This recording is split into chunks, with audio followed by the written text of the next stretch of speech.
संभ्रम निर्माण करणाऱ्या बातम्या छापून या गावात हा जो घडलेला प्रकार आहे, या प्रकाराचा इथल्या सर्वच जनतेची दिशाभूल करण्याचा जो प्रकार केलेला आहे, त्या प्रकाराचा मी पहिला या ठिकाणी निषेध व्यक्त करतोय.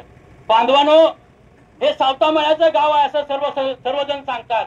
या ठिकाणी यात्रा चालू आहे आणि प्रसिद्धी माध्यम की जे काही प्रसिद्धी माध्यम ठोसपणे या प्रकरणाला न्याय देण्याची भूमिका करतात आणि काही प्रसिद्धी माध्यम या प्रकरणाला दुसऱ्या बाजूने वळवण्याचा प्रयत्न करतात. नेमका ह्याचा हेतू काय? हे प्रसिद्धी माध्यम नेमकं कुणाच्या सांगण्यावरून करताय?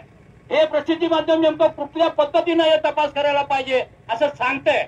मला या ठिकाणी जाणीवपूर्वक सांगायचं आहे बांधवांनो, हा जो बळी आहे तो एकट्या दुःख्याचं काम नाहीये. या बळीच्या पाठीमाग या संपूर्ण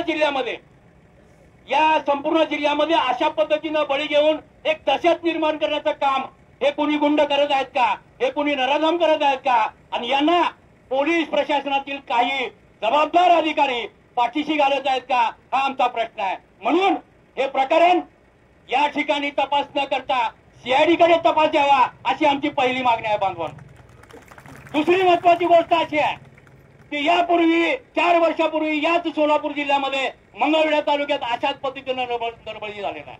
त्याचा प्रकार देखील असाच झाला. त्या ठिकाणी देखील पोलीस प्रशासनाने व्यवस्थितपणे तपास न केल्यामुळं ते प्रकरण त्या ठिकाणी दाबण्याचा प्रयत्न झाला. परंतु आता हे प्रकरण दाबायचं नाहीये.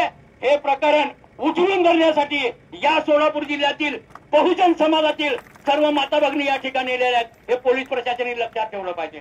आम्ही कायदा हातात घेणारी माणसं नाही, पण ज्या बापाने आम्हाला कायदा सांगितलाय त्या कायद्याच्या बाजूनं लढणारे आम्ही शाहू फुले आंबेडकर चळवळीतले जे सेवक आहोत, त्या सेवकांचा आवाज आहे. आणि आवाज या महाराष्ट्र सरकारपर्यंत गेला पाहिजे. कारण एखाद्या गोरगरीब मोलमजुरी खाणाऱ्या माणसाच्या अल्पवयीन मुलाचा जर असा बळी घेतला जात असेल आणि तोही मुलगा अल्पवयीन आणि मागासवर्गीय आहे, या महाराष्ट्रामध्ये जाणीवपूर्वक या ठिकाणी सांगतो की मागासवर्गीयाच्या मुलावर, मुलीवर, महिलेवर, पुरुषावर अतोनातपणे हाल आणि अन्याय अत्याचार होत असताना ही अन्यायाची परिसीमा गाठणारा, अन्यायाचा कहर करणारा, मानवतेला काळीमा पासणारा असा हा जो प्रकार झालेला आहे, या प्रकारामध्ये पोलिसांनी न्यायनिष्ठुरपणे जर काम करत असेल तर आम्ही या ठिकाणी गबस्तर नाही.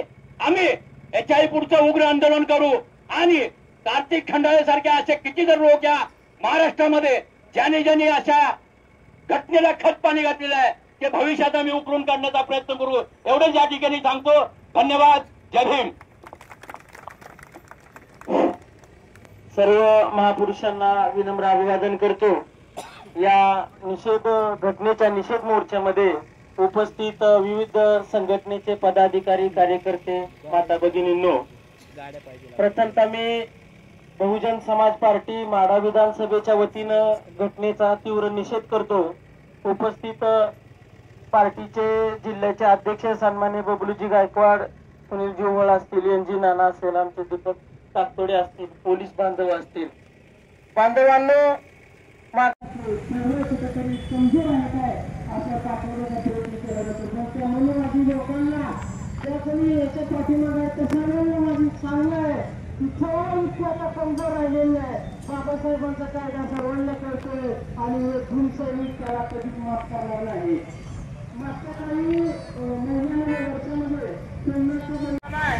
तर आम्ही गप्प बसणार नाही. दुसरी गोष्ट, आमचे गाड्या आम्ही रस्ता रोको केल्यामुळं रस्ता रोको तुम्हाला का त्रास देण्यासाठी करत नाही हे लक्षात घ्या प्रवाशांनो. परंतु आमचा न्याय मागण्यासाठी आम्ही रस्ता रोको करतोय. तुम्हाला होणाऱ्या असुविधेबद्दल आम्ही दिलगिरी व्यक्त करतोय.